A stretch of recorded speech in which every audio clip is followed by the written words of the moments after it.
Hogan is always challenging. Okay.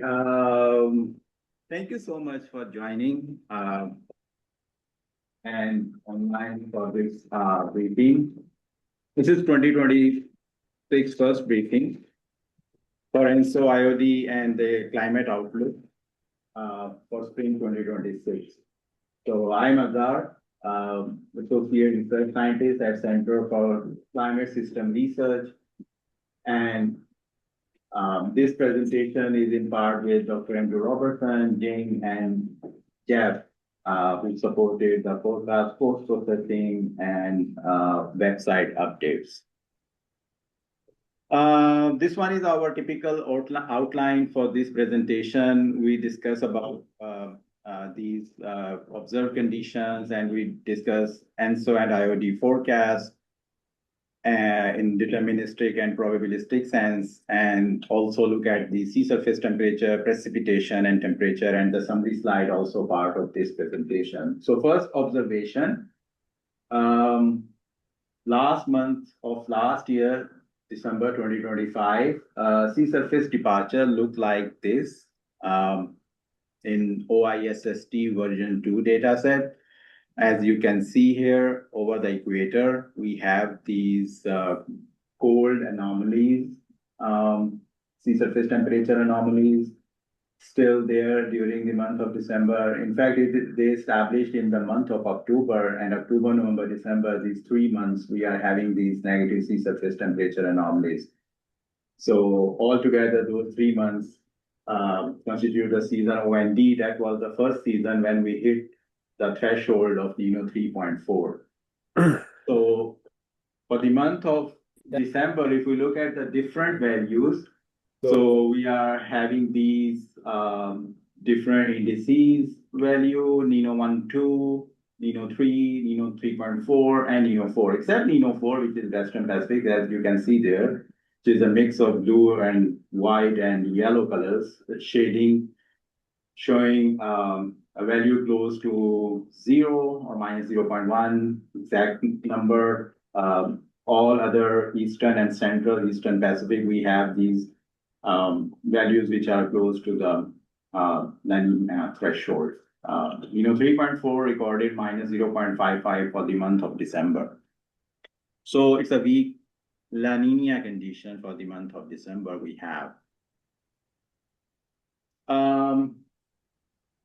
I just plotted this one, which shows the SST anomaly tendencies, December minus November 2025. So it's not we see a great level of change in the from month to month. Though we have some signal in the Indian Ocean on the western side, and also we are having overall some cooling in the Northeast Atlantic Ocean as well, in the tendency anomalies, and there's mixed values over the tropical Pacific, as you can see, spotted blue and yellow shadings in there. So what is the most recent thing happening? So we are currently, today is January 21, and we have data available for last about 20 days. So I plotted this figure yesterday. So we are having the data available till 19th of Jan. And from 5 to 19, last 15 days, we have these values in the for these indices. Again, Niño 3, Niño 3.4, and Niño 1+2, we have these values that are within the weak La Nina range. From minus 0.5 to minus 1 is defined as the weak La Nina range, and we have values here in that range for over these different regions. Niño 4, as we saw in the previous slide, for the month of December was close to minus 0.1. Now it is minus 0.5. Not a big difference between December and the first 15 or these 15 days of January 2026. So these two slides show what is going on, what already happening there. And now in the next slide, we see what is happening in the underwater. So on this panel is showing 4 Pantad values starting from November 24 to 8 January 2026. So the values are showing the anomalies and depth all the way from surface to 300 meters and over the section of equatorial Pacific. So I'd like to highlight this is the dateline. And as you can see from those in these 4 Pantads, in particular from the mid-November, I would say, to the recent January, you may see that how the progression of these warmer subsurface temperature happened all the way close to the dateline, and now it's reached up to about 120° west. And during this time, you may see that those cold anomalies squeezed into the Eastern Pacific. So from this Pantad to this fourth one. The most recent is here, which is showing the value centered on the 13th January 2026, as you can see here. So from the last 8 January to 13 January, these warmer anomalies reached about close to 110 west. And those cold anomalies squeezed even a little bit more on the eastern side between 100 west to 80 west. So that's the kind of thing that we saw between last 2 months, in particular from December to the recent time when these warm anomalies move more toward eastward and those colder anomalies squeeze within one more on the far eastern Pacific Ocean. So that's the kind of development that we have seen in the subsurface ocean in the equatorial Pacific. So just looking at terms of index, we usually make an index between dateline and 100 west. So as you can see in this index, from July, like early July till mid-December, we have this weak blue shading, which shows the negative anomalies or upper ocean heat content index. And now from mid-December onward, we are seeing this as small buildup of these positive anomalies. So if you just like to compare, I mean, this is 1 year values, as you can see from Jan 2025 to Jan 2026, or up to the availability of Jan 2026. You see there was a small time in the last spring, early summertime, and there was a weak positive anomalies there, not very significant. And this time we are having a more higher buildup, almost double, right from the start of the 2026. And so is that a signal of something? We will see in our forecast also, but we need to have these things in mind that these are the inputs that also go to the models. So now the one of the very important thing, as you know, is the winds that play a big role in all these kind of developments. And what you are seeing right now is an index of Central Pacific trade winds and Eastern Pacific trade winds in light blue and darker blue colors.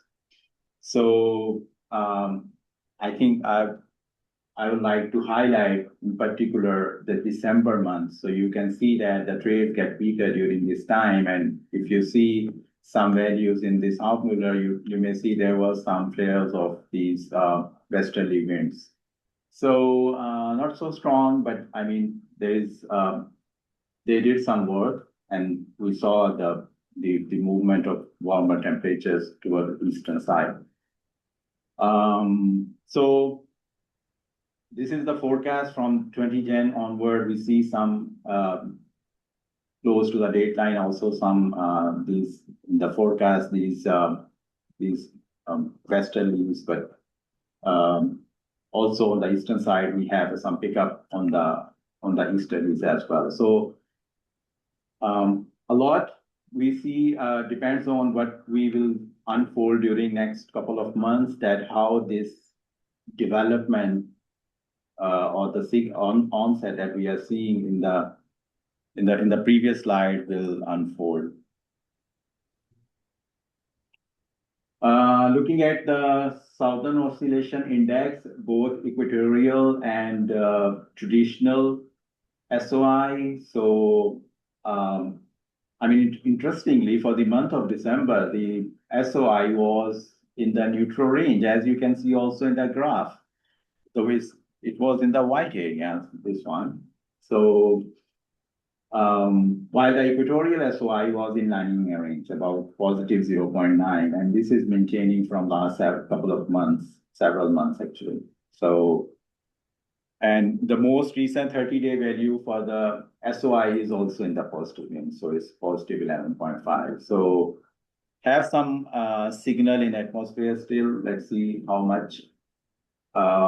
Looking at the OLR, so this is the most recent ongoing long wave radiation, and the half molar on the showing all the way from last year to the most recent values. And as you can see over the dateline, there's some weakness during November and December, in particular from the start of the November till the mid-December, we have like a neutral or very weak values, but then we have again in the recent surge in about this OLR anomalies, so which is showing the reduced or positive OLR over the dateline. But looking at on the east side over the Indonesia region, we have almost normal conditions over there. So a lot more is ongoing in this direction as well. So now we have the forecast for 2026. The first one, we discussed about the ENSO forecast that was published yesterday, 20th. So we are seeing the plume on the left side and the probabilities from that plume together with dynamical and statistical models on the right side. So as you can see from the plume, I mean, all the models, almost, even excluding these couple of models which are still in negative quadrant, having the threshold of La Nina, but all models, they are trending upward. So I mean, trending in the positive direction. So green and red thick lines are the mean of the dynamical and stat models. So if you look at the dynamical models, so in particular, then from May, June, July, they meet the threshold and maintain till the end of the forecast, which is next autumn SON season. If we look at the stat models, they are within the ENSO neutral range, but they are in the positive direction too. So this green thick lines. There are few models which are also still within the negative side of ENSO neutral. So overall, when we average those together, dynamical and stat models, then we can see the probabilities from these on the right side. So JFM, FMA, March, April, May, and April, May, June, and May, June, July. ENSO neutral is dominating. The probabilities around the first season around 70%, increasing up to more than 80% for the springtime, and then reducing. So ENSO neutral is most dominant during the springtime. That's a message here, one message.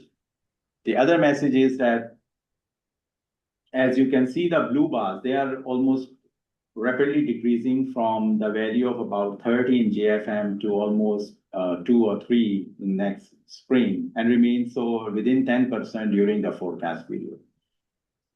I think the most important signal here, which is we need to keep an eye for the upcoming months and seasons, is the increasing probability of El Nino. So from FMA, which is just 2%, and JFMA 0, we reached to a level of about 50% in the next summer. So that's the forecast we have from these combined dynamical and stat models for next summer, which is showing the potentially an El Nino conditions in this forecast, transitioning from ENSO neutral. So the second most probable situation during that time, as you can see, is ENSO neutral. So let's see that transition happens or not happen. But there is one transition happening next month, and I would like, maybe you already know. If you don't know, then from this at least you have you can get an idea that Climate Prediction Center is now officially adopting relative Nino 3.4 index as their official ENSO index. So February 1st is like effective date, but typically the first release for next month will be on 12th February. So from 12th February, they will show not the traditional Nino 3.4 index or their long used Nino 3.4 index will be changed to the relative Nino index. If you like to know how this is calculated, I mean, you can read the paper. I don't know, is it mentioned in this here or not, but there are like a couple of papers that describe the relative Nino 3.4 index. But in this newsletter, they also mention how it is calculated. It is very simple, basically. So you have the Nino 3.4 index calculated on a typical calculation, and then what you will do is that you subtract the anomaly from the tropical global tropics from it. So 20° north and 20° south. So that's the next step. And the last and the final step is to rescale it with the variance of the traditional and the relative index. So to match the amplitude of the index. So there's a calculation involved with this relative Nino 3.4 index. They also describe some benefits here. We have seen some of these benefits, and if you have seen the presentations from Michelle and other people that describe how the RONI is less sensitive to the base period or the climatological period in this case, is one of the big advantage, I would say. We don't need to worry about the climatological base period. They did different sensitivity with respect to different climatological period and found that there's not big difference. And the other thing, which is, I think, for us, it is more important, is that it is quite better related to the rainfall, in particular changes over the tropical Pacific. And then once it is related to rainfall in the tropical Pacific, then meaning that it can be better linked to the S2S variation over the United States as well. So, Andy, I think we are using still our traditional Nino 3.4 index that I just showed in the previous slide. So might be, I don't know, we need to keep doing with traditional, I call it Tony actually. So traditional ONI, and maybe we need to ask our providers to if they like to provide this relative Nino 3.4 index for their forecast. Just to mention, I don't know, maybe I can just go one more slide back. If you have seen from last couple of months, or maybe more, I think, Australian already start providing us relative, 3.4 index. Since we have just one index, so we dump it into our traditional one. So Australian model, XS is basically the traditional, 3.4 index, while with the other one, AUS relative is using the relative.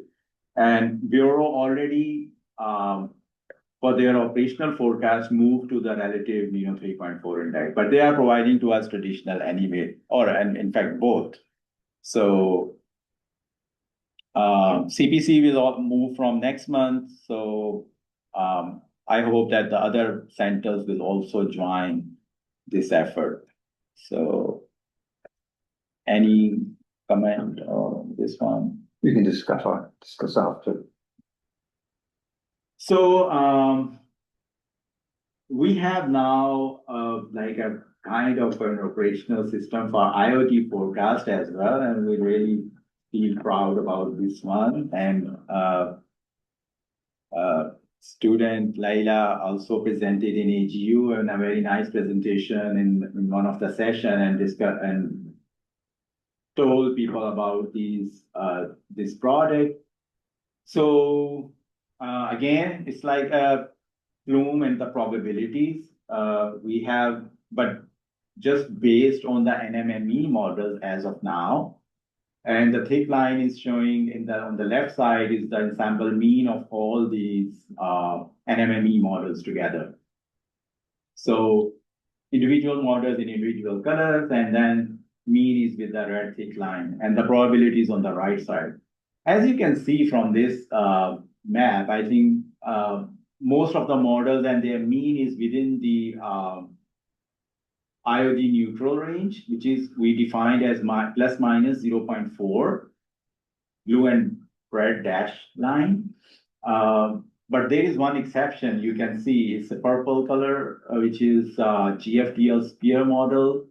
They are providing their data set quarterly or sometime late. Also, they arrive data as well. But anyway, I mean, we were having the GFDL Spear model, and Spear model is showing that we are heading towards an IOD positive, which reached or crossed the value more than positive one, I think, the peak time in April and May.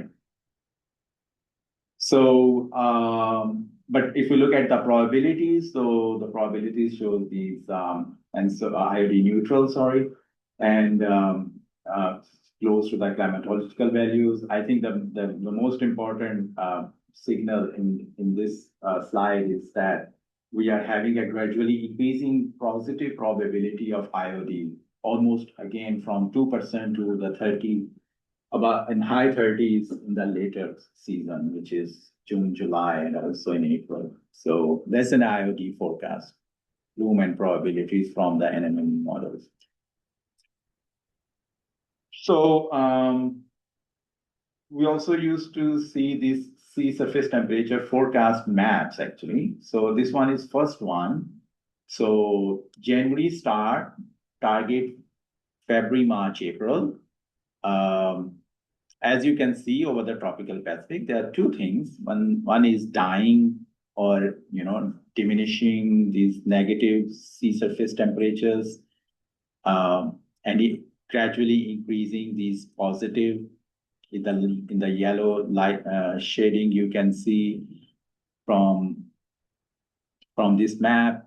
The one thing is you may see a positive value on the African side, so maybe corresponding to the IOD that we see there. So we start seeing this signal in this monthly value, seasonal values. So there's a difference. I mean, these are the seasonal values. And if we look at all rest of the seasons, March, April, May, which is the spring season, April, May, June, and May, June, July. Small signal in the previous, which is FMA, grow. And you can see from March, April, May on the top left to the top right, AMJ, to the May, June, July on the bottom one. So it's positive growth of the sea surface temperatures or warmer sea surface temperatures is evident in this forecast. I just thought, I mean, when I did this one, I thought, because as you know, this year La Nina is more like the last year La Nina. So I thought, okay, what we forecasted last year this time. So this we forecasted last year this time. So it's really quite a significant difference from the forecast from the previous year. Previous may mean last year, January 2025, to the what we have for January 2026. So if you recall the January, I mean, that was also a weak La Nina. It started late in October, and then we have that ended in the second season of the winter of 2025. So, but what we forecasted at that time in January for the month of March, April, May. So I just took it for the March, April, May to compare with this one, the spring season. So we have that last year and this year. So you see the contrast that we have from the model forecast. Again, this is a model forecast depending upon the models, but at least we have a very big contrast between last year and this year. Just to find that interesting about this map.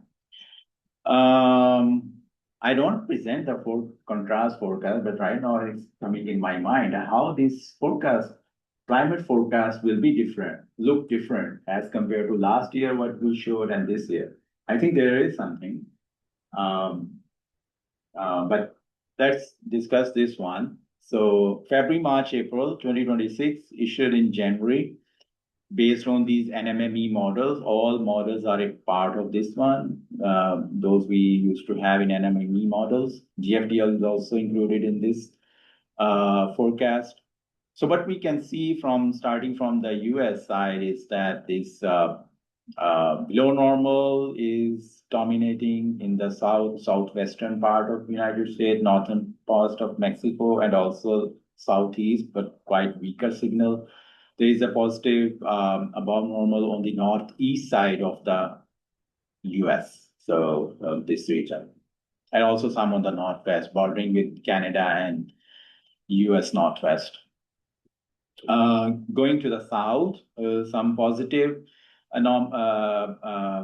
shift in the central and Caribbean region, and also in the northern South America region, and at this below normal typical association with the over and around Uruguay region in showing below normal. Look, going into the African side, so we have mostly a quite weaker signal, but there is some positive there over the equatorial Africa region, positive in the Arabian Peninsula, central Southwest Asia is having these weaker below normal probabilities, which is otherwise if there is like a strong La Nina, they are usually quite strong. So if we compare with the previous year. I think that muted response we can see over the maritime continental region. So almost like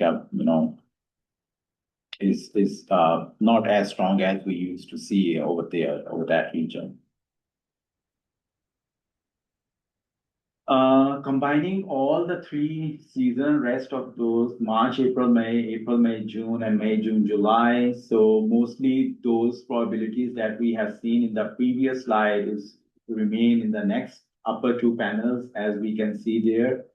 One of the thing which you may see and notice that as we move from one season to other season, we are start seeing these below normal probabilities go away, washed away over and around Uruguay region, and they're turning into the positive ones. So which is the typical, we see the change of phase from La Nina to ENSO neutral or potentially into El Nino. So May, June, July. So the forecast is showing, climate forecast is showing that kind of a response over there. So then the rest of the globe, I mean, overall, these are quite muted probabilities, as we can see, even over Africa region, the Sahel, summer, this is basically not yet started. I mean, it's early, but as you can see, this mostly white or climatological odd. So I would like consider it, this is a kind of the situation where we are moving from a large scale driver, which is transitioning from one phase to another phase to another phase during this time. So we have these muted probabilities, as we can see over these maps.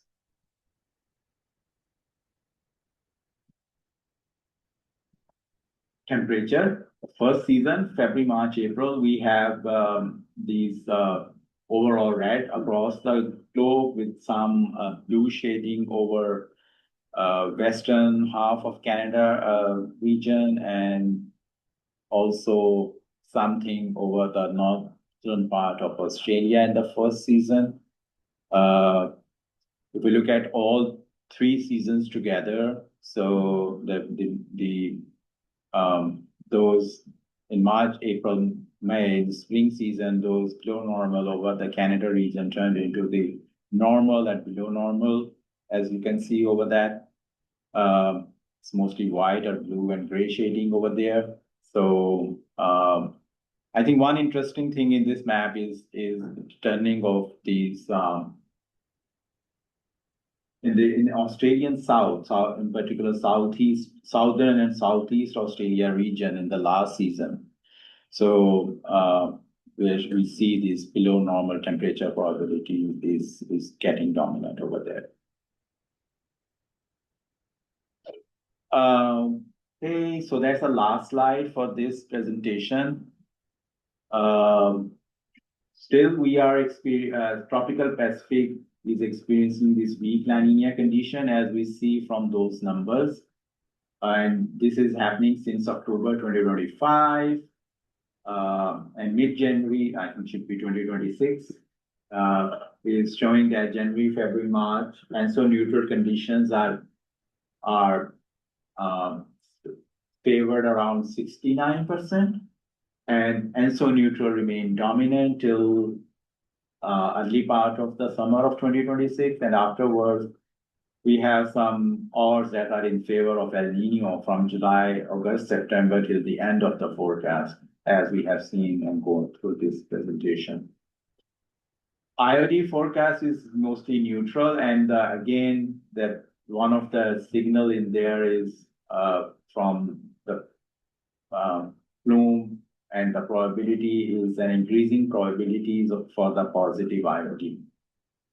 And precipitation and temperature outlook, as we just discussed, in particular for precipitation, is quite weaker and muted in later season, given a potential transition of ENSO phase from La Nina to neutral to maybe into El Nino. So that's all from this presentation. If you have questions, comments, concern, please let me know. I guess I can start with a question. Can you show the precip for the 3 seasons forecast? Yeah, that one. So our model, the models that this is based on, NOME, didn't they show quite strong El Nino through those seasons? Yes, you can see that one, this one. Yeah. So these 3 seasons, these are for anime models. So just wondering, what does that get up to? It's above 1 degree, isn't it? Yeah, exactly. I was wondering, I mean, the precip signal, like you said, very muted in most places. Can you show that again? The precip one? It's a mixed one. You see? Yeah. So in the last season, I don't know. It started to appear more. Nothing over India. We're seeing something over the maritime continent there, consistent with El Nino. But I was just wondering regarding the Ronnie. How does that? Do you know what the Ronnie value is? Their prediction at CPC for like MJJ? Ronnie next month they will start Yeah, showing. but we don't know what the Ronnie is. But I can show I you. would imagine it would tend to be, wouldn't that tend to dampen the El Nino? If you look in that compared to the Tony. Exactly. I mean, if you, it's hardly visible. So maybe if you we're overlap kind it. of seeing that in those precip maps because it's quite strong El Nino, but when we look at the precip associated, and it's very weak. So for those online, I think the Tony is a great name for the traditional one because Tony was basically the one. Tony Barnston was Yeah, the one that's who it. invented that, and he actually, he promoted Nino 3.4, a mixture of Nino 3 and Nino 4, because that was the index that correlated best with the, North American teleconnections and basically global teleconnections. So that's the same principle I'm noting there that went into the choice of Ronnie. So just noting that. Yeah, I mean, from the relative side, I mean, these are, I just thought that to maybe, because we have this Australian model, Did so. you see that in there? I couldn't find it. So if you see this one, this is red dot, blue dot, so it is the, this excess model, which is a traditional Nino 3.4 index. And the other one is somewhere which we cannot see, it may be here. So if you look at those numbers, because these are already published, so if you look at these numbers, they are about an order of magnitude different from each other. But even the relative Nino 3.4 index is, I think, in the last season, because they just published forecast for next 3 or 4 seasons only, is, I think, hitting the 0.5 threshold. I mean, Australians don't have the 0.5 threshold anyway.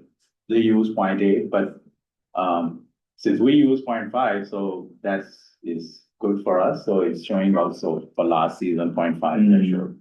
So even in the relative, this magnitude is small, but they are also trending upward in the relative sense as well. So we see more from the next month when we have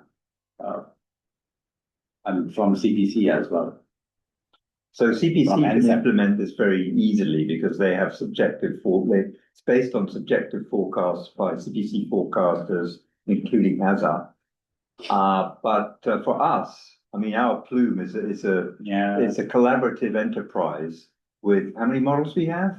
About 26, 27. Yeah, so these come from, all sorts of centers. And we are thinking, well, we could start creating a prototype of Ronnie where we email all the centers and ask them if they could provide it. Perhaps some of them could provide it, and we can start looking at them both together. But it's more complex when you have so many groups involved in it. And that's always been the basis of IRI forecasting, this cooperation and collaboration. So it's all multi-models from all over the place. Yeah, I mean, I think, I don't know, Michelle paper mentioned the forecast procedure as well or not, but definitely when you want to do the forecast, do the relative Nino 3.4 index for forecast, then you have to consider the lead dependent climatological values and those things as well. And it's like some work that they have to do, and I don't know if how many want to participate in this. We can see. Yeah, we see. Any question from online? Can host mute people mic, please? Okay, that's not. It's okay.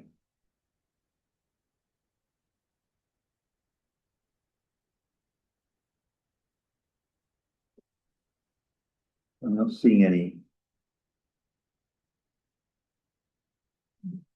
So when would our next quarterly briefing be? In April. In April. So we'll see you all then. Thanks for joining. We'll see you in April. Thank you.